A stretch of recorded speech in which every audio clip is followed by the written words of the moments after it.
product. And I also have another channel which just got monetized, and that channel is JTech Gadget, at JTech Gadget. You can also search for that channel.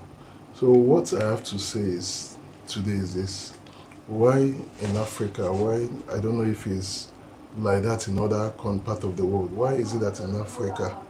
Why is it that in Africa there's no service center for Apple? Doesn't have a service center. Motorola phones doesn't have a service center, and some other companies doesn't have a service center over here in Africa.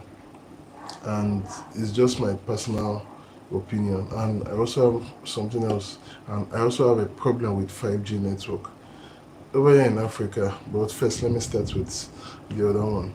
We have companies like TECNO, INFINIX, which is same as TECNO, is one company that owns it, which is Calcare. And we also have Hawaii phones, which also have service center, in which I know have service center over here. We have Vivo phones also have service center here in Africa, especially Ghana. I'm based in Ghana right now, but I have problem with Apple, Motorola, with some other companies. And when you look at over here right now, what is moving on in Africa now is iPhones.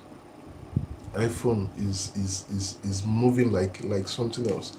Almost everybody over here in Africa wants to own an iPhone. I don't know if there's any special benefit, if there's anything you get by owning an iPhone. Everybody just wants to have an iPhone. You understand? And yet, people, a whole lot of their products are being bought by people, but yet they don't have service center over here in Africa. Sometimes some people will have issue with their phones and a whole lot. You understand? Looking for that's what service center are there to help to fix the phones, and also help to promote your phone. Because when people are using a phone and there's issue, and once they know they can get a solution to the problem, they patronize your product. That's what people do.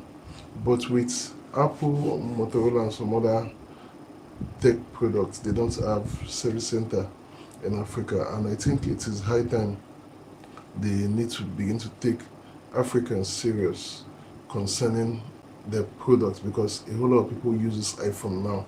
If you are talking of people that are using what is the moving product, tech product right now is iPhone. A whole lot, especially the iPhone 14, iPhone 11, a whole lot, iPhone X, a whole lot of them are moving like something else. And yet the service center is not here in Africa. So it doesn't mean that we're being ripped off of this benefit. But to me, I believe when they have a service center, is also an advantage to them, because it also helps them to market their products better. And that's by the way. And I also have another issue with the 5G network. Over here in Africa, we use 5G phones that are configured with 5G phones, eSIM, and a whole lot.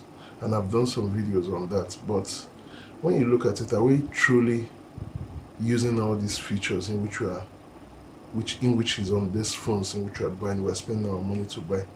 Are we really using all the functions? If you look at it, out of 100%, we're only using 10% or 20% of the features that are on these mobile phones, and they cost a whole lot. They cost a whole lot. A whole lot of people are spending money to make sure they buy. They use the iPhone, they use the latest Samsung phones, they use 5G configured phones, in which even the network providers over here cannot give us, that cannot roll out. They don't even have 5G network. The only thing you can get is 4G and 4G plus networks. So which the 4G and 5G is more faster, which is the internet speed, but the 4G is lesser. So why do we use phones that are expensive and that are 5G, but yet we cannot be able to gain access to the 5G services? This is just something I've been thinking about this. I just had to put it out. So please leave a comment, share your thoughts, and let's get interacting. Thank you for watching. Have a blessed day.